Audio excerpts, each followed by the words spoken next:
Good morning, everyone. This is Makam Sirisha, PGT in MLT, KGBV Mantralayam. Today we are discussing the biochemistry paper 2, the first unit, metabolism. In this metabolism, in the introduction part, we have already covered the topics under cover this metabolism, that is the glycolysis, Krebs cycle, beta oxidation of fatty acids, and the TCA cycle. Next, urea cycle. Now we are discussing the first topic, that is the glycolysis. Glycose means sugar, lysis means breakdown. In this glycolysis, the sugar breakdowns into the two molecules of pyruvate in the 10 enzymed sequenced reactions.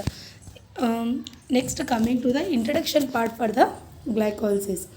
Glycolysis is a sequence of the 10 enzyme catalyzed reaction that converts the glucose into the pyruvate with the stimulation and production of ATP. So in this already we told that glycolysis. Glycose means sugar, lysis means breakdown. This is the 10 enzyme catalyzed reaction step. In this the glucose is converted into the pyruvate, that is the two molecules of pyruvate with the stimulation production of the ATP. So in this the ATP production will be there. In this oxidative process, one molecule of the glucose is partially oxidized into the two molecules of pyruvate. In this glycolysis process, the one glucose molecule is converted into the two molecules of pyruvate. This is a major pathway of the glucose metabolism. It is a major way to perform the glucose metabolism. That is, the breakdown of the glucose can be done in this by this glycolysis process, and it is occurred in the cytosol of the cell, that is it is occurred in the cytoplasm of the cell. This is a unique pathway occurred aerobically as well as anaerobically and does not involve the molecular oxygen.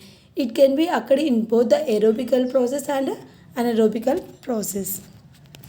It is also includes the formation of the lactate from the pyruvate. It is also forms the lactate from the pyruvate in the anaerobic conditions. The glycolysis sequence of the reactions differ from the species to species. So this glycolysis is differ from the species to species. The only in the mechanism of its regulation the subsequent metabolic fate of the pyruvate formed. In the aerobic organism, glycolysis is the prelude to citric acid cycle and the electron transport chain system.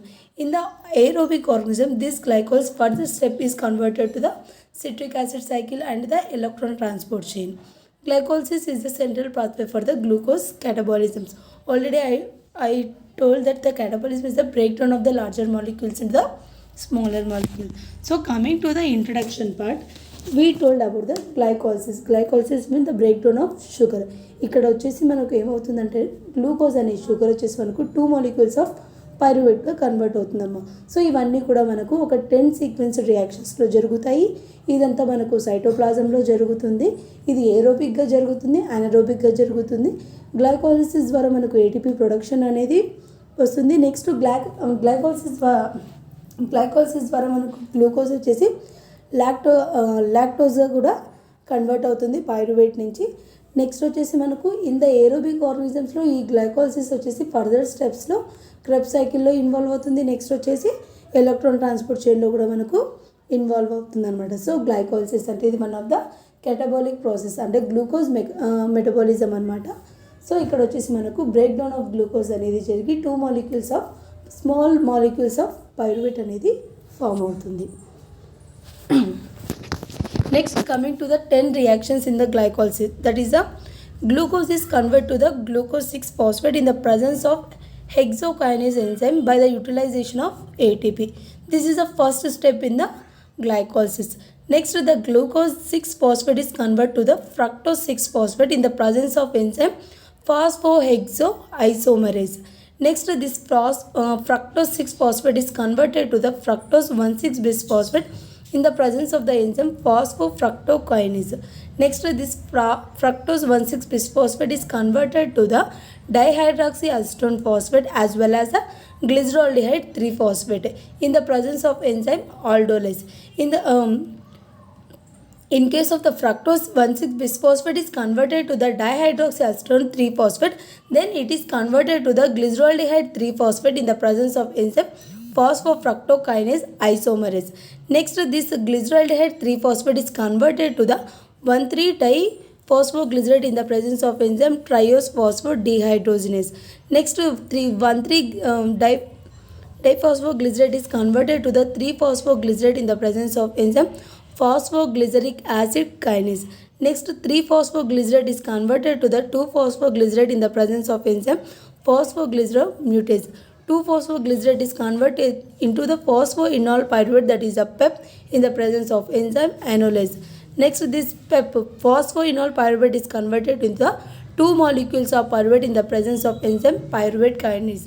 By this 10 reaction, the glucose is converted to the 2 molecules of pyruvate. Next, this glycolysis can be done into the 2 phases, that is, one is the preparatory phase and the another is the payoff phase. So glucose leads to the breakdown of the 6-carbon glucose into the 2 molecules of the 3-carbon pyruvate. ఇక్కడ వచ్చేసి మనకు 6 carbon molecules of glucose వచ్చేసి మనకు 3 carbon molecules of పైరువేట్గా convert అవుతుంది. ఈ అన్ని reactions వచ్చేసి మనకు 2 phases-లో జరుగుతాయి. That is 1 phase is the preparatory phase and the second phase is the payoff phase. Coming to the preparatory phase, first we discuss about the preparatory phase. It consists of the first to 5th step of the glycolysis. This preparatory phase is nothing but in the glycolysis 10 enzyme reaction. The first 5 above reactions comes under the preparatory phase. In this the glucose is enzymatically phosphorylated by the ATPs to create the fructose 1,6-bisphosphate. In the preparatory phase, we consume the ATP for this the reactions.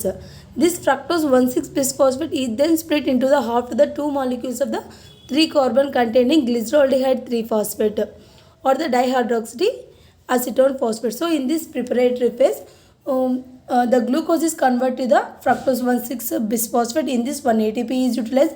Next, this fructose 1,6-bisphosphate is then converted to the 2 molecules of the 3-carbon containing atom, that is the glyceraldehyde 3-phosphate or the dihydroxyacetone phosphate. In this, another ATP is utilized. Thus result in the cleavage of the hexose. This cleavage requires the investment of 2 ATPs. For this, the preparatory phase, we require the 2 ATPs for the activation of the 3-carbon compound. So ఇక్కడ వచ్చేసి మనకి ఏంటేమో preparatory ఫేజ్లో వచ్చేసి మనకు గ్లైకాలసిస్లో first step నుంచి 5th step వరకు మనకు preparatory phase అనమాట. సో ఇక్కడ వచ్చేసి గ్లైకాలసిస్ పర్ఫామ్ అవ్వడానికి మనం ఇక్కడ ఏటీపీ అనేది మనం యూటిలైజ్ చేసుకొని 6 కార్బన్ మాలిక్యూల్ని వచ్చేసి మనము 3 కార్బన్ మాలిక్యూల్ గ్లిజరాల్డిహైడ్ 3-ఫాస్ఫేట్గా కన్వర్ట్ చేస్తాం. అలాగా మనకు preparatory phase of the glycolysis అనేది జరిగిపోతుంది. Next coming to the preparatory phase sequence of reactions come to the sequence of the reactions in the preparatory phase. చూడండమ్మా, the glucose is converted to the glucose 6-phosphate. ఇక్కడ glucose వచ్చేసి మనకు glucose 6-phosphate convert అవుతుంది in the presence of enzyme hexokinase. So hexokinase enzyme ద్వారా మనకు glucose అనేది glucose 6-phosphate convert అవుతుంది. ఇక్కడ మనం ఒక ఏటీపీ మాలిక్యూల్ని యూటిలైజ్ చేసుకున్నాం. సో దట్ మనకు ఏటీపీ వచ్చేసి మనకు ఏడీపీగా కన్వర్ట్ అవుతుంది. Next glucose 6-phosphate is converted to the fructose 6-phosphate in the presence of enzyme phosphohexoisomerase. So ఇక్కడ వచ్చేసి సెకండ్ స్టెప్లో మనకు గ్లూకోజ్ 6-phosphate వచ్చేసి ఫ్రక్టోస్ 6-phosphate కన్వర్ట్ అవుతుంది. In the presence of enzyme వచ్చేసి ఫాస్ఫోహెక్సోఐసోమెరేస్ ద్వారా ఇది వచ్చేసి మనకు కన్వర్షన్ అనేది జరుగుతుంది. Next coming to the third step, fructose 6-phosphate is converted to the fructose 1,6-diphosphate in the presence of enzyme phosphofructokinase and the utilization of the ATPs also takes place in these reactions. So ఇక్కడ third స్టెప్లో వచ్చేసి మనకు ఫాస్ఫోఫ్రక్టోకైనేస్ enzyme ద్వారా fructose 6-phosphate వచ్చేసి మనకు fructose 1,6-bisphosphate convert అవుతుంది. Next ఇక్కడ మనం ఏటీపీని యూటిలైజ్ చేసుకొని మనము కన్వర్షన్ అనేది జరుగుతుంది. Next coming to the fourth step, fructose 1,6-bisphosphate is converted to the dihydroxyacetone 3-phosphate. So ఇక్కడ వచ్చేసి in the presence of enzyme aldolase. So aldolase అనే ఎంజైమ్ ద్వారా ఫ్రక్టోస్ 1,6-bisphosphate వచ్చేసి మనకు డైహైడ్రాక్సీఅసిటోన్ ఫాస్ఫేట్గా కన్వర్ట్ అవుతుంది. Next in the fifth step, dihydroxyacetone 3-phosphate is converted to the glyceraldehyde 3-phosphate in the presence of enzyme phosphotriose isomerase. So ఇక్కడ phosphotriose ఐసోమెరేజ్ అనే enzyme ద్వారా dihydroxy acetone 3-ఫాస్ఫేట్ వచ్చేసి కన్వర్షన్ మనకు గ్లిజరాల్డిహైడ్ 3-ఫాస్ఫేట్గా కన్వర్షన్ అనేది జరుగుతుంది. So this is the preparatory phase in the glycolysis process. Next, coming to the payoff phase in the glycolysis process. This is the phase continuation at last 5 reactions. So first 5 reactions in the glycolysis వచ్చేసి మనకు preparatory ఫేజ్గా మనం అనుకుంటే next last 5 reactions వచ్చేసి మనకు pay off phase అనమాట. This phase marks the releasing of the ATP molecules. So in this phase the ATP molecules are released and the glyceraldehyde 3-phosphate is converted to the 2 molecules of pyruvate. Here the 4 molecules of the ADPs are the phosphorylated to the ATP. Although the 4 molecules of the ATP are formed, the net result is only the 2 molecules of the ATP per the mole of the glucose oxidase, since 2 molecules of the ATP are utilized in the phase 1. So ఇక్కడ net reactions అనేటివన్నీ కూడా మనము pay off ఫేజ్లో చూడగలుగుతాం. Next coming to the pay off reactions, pay off phase reactions. Next glyceraldehyde 3-phosphate is converted to the 1,3-diphosphoglycerate in the presence of enzyme triose phosphate dehydrogenase. So ఇక్కడ triose phosphate డీహైడ్రోజనేస్ enzyme ద్వారా glyceraldehyde 3-phosphate వచ్చేసి మనకు 1,3-diphosphoglycerateగా convert అవుతుంది. So ఇక్కడ వచ్చేసి మనకు energy production అనేది జరుగుతుంది NAD నుంచి NADH2కి. Next in the 7th step 1,3-diphosphoglycerate is converted to the 3-phosphoglycerate in the presence of enzyme phosphoglyceric acid kinase. Next ఇక్కడ వచ్చేసి phosphoglyceric kinase యాసిడ్ ద్వారా మనకు 1,3-diphosphoglyceric యాసిడ్ వచ్చేసి మనకు 3-phosphoglycerateగా కన్వర్ట్ అవుతుంది. Next another in the 8th reaction 3-phosphoglycerate is converted to the 2-phosphoglyceric acid in the presence of enzyme phosphoglycerate mutase. ఇక్కడ phosphoglycerate mutase ద్వారా మనకు 3-phosphoglycerate వచ్చేసి మనకు 2-phosphoglycerateగా కన్వర్ట్ అవుతుంది. Next in the 9th reaction 2-phosphoglycerate వచ్చేసి మనకు in the presence of enzyme enolase ద్వారా మనకు ఫాస్ఫోఫినోల్ పైరువేట్గా కన్వర్ట్ అవుతుంది. నెక్స్ట్ ఫాస్ఫోయినోల్ పైరువేట్ వచ్చేసి మనకు పైరువేట్గా కన్వర్ట్ అవుతుంది in the presence of enzyme kinase. So ఇలాగా మనకు పే ఆఫ్ ఫేజ్లో కంప్లీట్గా గ్లైకోలిసిస్ ప్రాసెస్ అనేది జరిగిపోతుంది. Next coming to the detail explanation of the glycolysis. The step 1 is a phosphorylation step. Glucose is phosphorylated by the ATP to form the sugar phosphate. So ఇక్కడ glucose వచ్చేసి మనకు ఫాస్ఫోరిలేటెడ్ అంటే phosphate అనేది గ్లూకోజ్కి add అయిపోయి మనకు phosphorylation అనే process అనేది జరుగుతుంది. సో షుగర్ ఫాస్ఫేట్గా మనకి ఇక్కడ కన్వర్షన్ జరుగుతుంది. సో అంటే ఇక్కడ ఫాస్ఫర్ గ్రూప్ అనేది యాడ్ అవుతుంది కాబట్టి ఏటీపీలో నుంచి యాడ్ అవుతుంది కాబట్టి సో దీన్ని ఫాస్ఫోరిలేషన్ స్టెప్ అని అంటాము. It is an irreversible reaction. So ఇది వచ్చేసి మనకు ఇర్రివర్సబుల్ రియాక్షన్స్. రివర్సబుల్ రియాక్షన్స్ అంటే the reaction can be reverse, వాటిని మనము రివర్సబుల్ రియాక్షన్ అంటాము. The reactions which cannot be reverse, వాటిని irreversible reaction. So the first step in the glycolysis process is a irreversible reaction and it is catalyzed by the enzyme hexokinase. So ఇక్కడ మనకు hexokinase అనే enzyme ద్వారా మనకు glucose వచ్చేసి మనకు glucose 6-phosphate convert అవుతుంది. ఈ ఫాస్ఫేట్ గ్రూప్ వచ్చేసి మనకు ఎవరు ఇస్తారు అంటే ఏటీపీ అనేది ఇస్తుందన్నమాట. సో ఇక the first step is the glucose is converted to the glucose 6-phosphate in the presence of the enzyme hexokinase by the utilization of ATP. Next coming to the second step is the isomerization. So isomerization అంటే రెండు కూడా 2 fructose కానీ glucose కానీ same carbon ఆటమ్స్నే కలిగి ఉంటాయి, but there are different in the second step is the isomerization. So isomerization అంటే same carbon compound ఉన్నప్పటికీ కూడా వాటి యొక్క ఫార్మేషన్ ఫార్మ్స్ అనేవి డిఫరెంట్గా ఉంటాయి అన్నమాట.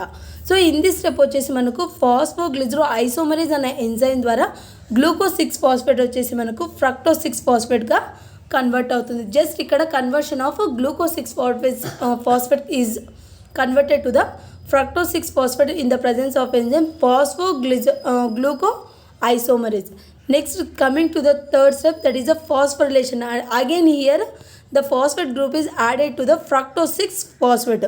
So that the fructose 6 already fructose 6-phosphate 1 phosphate group ఉంది, మళ్ళీ మనకు ఏటీపీ నుంచి మళ్ళీ ఇంకొక ఫాస్ఫేట్ అనేది యాడ్ అవుతుంది కాబట్టి ఇక్కడ మనకు fructose is converted to the fructose 1,6-bisphosphate in the presence of enzyme phosphofructo kinase. Next, coming to the fourth step. Fourth step of the glycolysis is the breakdown step. Here the 6 carbon of the sugar molecule is converted to the 3 carbon atoms. So ఇప్పుడు వరకు fructose 6 phosphate fructose 1,6 bisphosphate వరకు 6 carbon ఆటంలో ఉన్న sugar molecule మనకు ఈ enzyme breakdown అనే step ద్వారా మనకు 3 molecules of sugar ఆటమ్గా కన్వర్ట్ అవుతుంది. సో ద రియాక్షన్ వచ్చేసి చూడండి, fructose 1,6 bisphosphate is converted to the glyceraldehyde three phosphate. So fructose 1,6 bisphosphate వచ్చేసి డైరెక్ట్గా మనకు గ్లిజరాల్డిహైడ్ 3-ఫాస్ఫేట్ కన్నా కన్వర్ట్ అవ్వచ్చు, లేకపోతే fructose 1,6 bisphosphate is converted to the dihydroxy acetone phosphate కన్నా కూడా కన్వర్ట్ అవ్వచ్చు in the presence of enzyme aldolase. ఒకవేళ fructose 1,6 bisphosphate is converted to the dihydroxy acetone phosphate, then the dihydroxy acetone phosphate is converted to the glyceraldehyde 3-phosphate in the presence of enzyme triose phosphate isomerase. So ఇక్కడ మనకు break down స్టెప్లో 2 reactions అనేవి జరుగుతాయి. Fructose 1,6 bisphosphate వచ్చేసి డైరెక్ట్గా glyceraldehyde three phosphate కన్నా convert అవ్వచ్చు, లేదా డైహైడ్రాక్సీ అసిటోన్ ఫాస్ఫేట్ కన్నా కన్వర్ట్ అవ్వచ్చు. ఒకవేళ డైహైడ్రాక్సీ అసిటోన్ ఫాస్ఫేట్గా ఫ్రక్టోజ్ 1,6 బిస్ఫాస్ఫేట్ కన్వర్ట్ అయితే సో డైహైడ్రాక్సీ అసిటోన్ ఫాస్ఫేట్ వచ్చేసి మళ్ళీ కూడా గ్లిజరాల్డిహైడ్ 3-ఫాస్ఫేట్గా కన్వర్ట్ అవుతుంది. Next the 5th step is the isomerization. Already మీకు ఇక్కడ చెప్పాను, ఒకవేళ మనకు డైహైడ్రాక్సీ అసిటోన్ ఫాస్ఫేట్గా కన్వర్ట్ అయ్యింది అంటే fructose 1,6 bisphosphate, then it is converted to the glyceraldehyde three phosphate. So ఇది కూడా మనకు one of the reversible reaction in the presence of enzyme triose phosphate isomerase అనే ఎంజైమ్ ద్వారా మనకు డైహైడ్రాక్సీ అసిటోన్ ఫాస్ఫేట్ వచ్చేసి మనకు గ్లిజరాల్డిహైడ్ 3-ఫాస్ఫేట్గా కన్వర్ట్ అవుతుంది. Next coming to the 6 steps, 2 molecules of the glyceraldehyde three phosphate are oxidase. ఇక్కడ oxidation process అనేది జరిగిపోతుంది. సో ఆక్సిడేషన్ ప్రాసెస్ జరగడంతో మనకు గ్లిజరాల్డిహైడ్ 3-ఫాస్ఫేట్ వచ్చేసి మనకు in the presence of enzyme glyceraldehyde three phosphate dehydrogenase ద్వారా మనకు ఇక్కడ వచ్చేసి మనకు 1,3 బిస్ఫాస్ఫోగ్లిజరేట్గా కన్వర్ట్ అవుతుంది. Nothing but the glyceraldehyde 3-phosphate is converted to the 1,3 bisphosphoglycerate in the presence of enzyme dehydrogenase where the ATP production is takes place. So మనకి ఇక్కడ pay of ఫేస్లో మనకి ఏం చెప్పాము, ATP ప్రొడక్షన్ జరుగుతుంది అని చెప్పాము కదా. So 1 NADH molecule is equals to the 2 ATP molecules. So ఇక్కడ మనకు 2 ATP molecules nothing but 4 ATP molecules అనేవి ఇక్కడ ప్రొడ్యూస్ అవుతాయి. Next coming to the 7th step. So 7th స్టెప్లో ఏమవుతుంది అంటే 1,3 bisphosphoglycerate is converted to the three phosphoglycerate. So ఇక్కడ వచ్చేసి మనకు 1,3 బిస్ఫాస్ఫోగ్లిజరేట్ అనేది మనకు 3-ఫాస్ఫోగ్లిజరేట్గా కన్వర్ట్ అవుతుంది in the presence of enzyme kinase ద్వారా జరుగుతుంది. నెక్స్ట్ ఇక్కడ ప్రొడక్షన్ ఆఫ్ ATP అనేది కూడా మనకు జరుగుతుంది. అంటే 2 ADP నుంచి మనకు 2 ATPs అనేవి ఫామ్ అవుతాయి అన్నమాట. Next coming to the 8th step, three phosphoglycerate is converted to the two phosphoglycerate in the presence of enzyme mutase. So ఇక్కడ మ్యూటేజ్ అనే ఎంజైమ్ ద్వారా మనకు 3-ఫాస్ఫోగ్లిజరేట్ వచ్చేసి మనకు 2-ఫాస్ఫోగ్లిజరేట్గా కన్వర్ట్ అవుతుంది.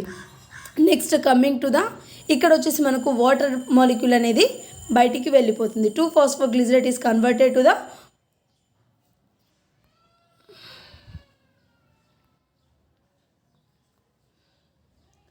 So coming to the 9th step, dehydration of the two phosphoglycerate. So ఇక్కడ వచ్చేసి మనకు డీహైడ్రేషన్ అంటే రిమూవల్ ఆఫ్ వాటర్ అనేది జరుగుతుందమ్మా.